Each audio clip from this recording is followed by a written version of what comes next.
And in your weather forecast, the wind going to cause some issues. I'm meteorologist Carly Smith. We're going to be windy through 6 p.m. That's when we have our wind advisory. Some of the strongest wind, though, likely through 2 p.m. Temperatures are going to be below 60 degrees, likely until noon on Wednesday. And Wednesday morning may be our coldest morning. That's when we're watching temperatures fall into the 30s. So we had a cold front swing through. Not a whole lot of rain with this front. We're measuring in hundredths of an inch. If you were lucky, very spotty rain. Flower Bluff, though, picked up over a tenth of an inch of rainfall. There's that rain moving through. We are watching some light, very light little spotty showers showing up on our satellite radar imagery right now. I would like to mention, though, that our air is very dry at the surface, so some of that rain that's showing up there between Benavides and Falfurrias may not be reaching the ground because of the extra dry air there at the surface. We've got a wind advisory in place until 6 p.m., a gale warning in place until 6 p.m. as well. Sustained wind right now in Corpus Christi peaked at 30 miles per hour, currently at 23 miles per hour behind that cold front. So one of the big reasons why we're so windy, high pressure building behind the front, low pressure to the northeast, where that pressure gradient. So you see all of those lines where it is at its tightest. That's where you have wind advisories near the low pressure system, but also behind the front. Our pressure gradient, our pressure is changing pretty quickly. And so with that being said, we're windy as well. So both South Texas and then areas across the Midwest dealing with very strong wind because of the system.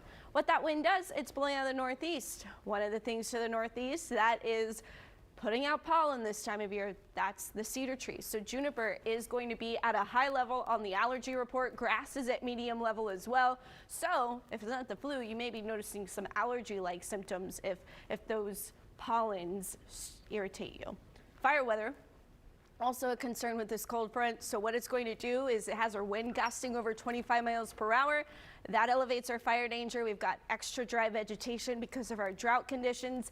And then we are watching our low relative humidity. Now I will say, because our temperatures are colder than they would be earlier in the season, because this front is much colder, we're not as extremely dry as we have been in the past. So we don't have a red flag warning for that reason. But I want to point out we are below 30% for relative humidity at times because of the drier air working its way in. So not wise to shoot off fireworks, do sparklers, anything that could cause a spark. Use caution, dragging chains, throwing out cigarettes, all of those not wise in these windy conditions, really any time, but especially when it's windy, right? We do see our relative humidity starting to go back up a bit into Wednesday. Our wind starts to shift around, but as I mentioned, we've got a gale warning in place until 6 p.m. So we've got north-northeast wind up to 30 knots offshore, 5 to 7 foot swells near shore, up to 9-10 foot swells offshore. Very rough conditions in our bays, high pressure, 72 right now in Packery Channel. That will be falling with the cloudy skies and the colder temperatures. Packery Channel reacts most dramatically to the temperature change because it's more shallow than the rest of our area. Bob Hall Pier, low tide has already happened this morning. High tide coming up at 1:33 p.m. Packery Channel, 9:31 a.m. High tide will be 10:42 p.m. And North Beach, high tide coming up at 8:01 p.m. tonight. As far as the wind goes, it's going to stay breezy into the evening hours, but I want to point out the strongest wind I am anticipating through 2 p.m.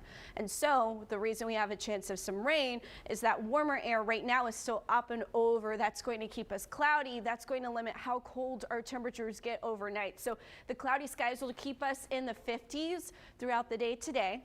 But watch what happens into Tuesday. So as we head into Tuesday morning, our temperatures do fall into the 40s, but I don't think we make it into the 30s because we're still cloudy and we're still windy. So it won't be quite as cold, but we clear the clouds out into Wednesday morning. That's when some low 30s could be on the board, especially for the northeastern portion.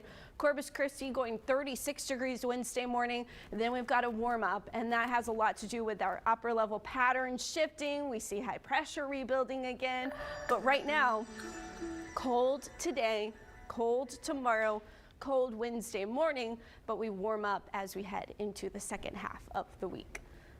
John Thomas.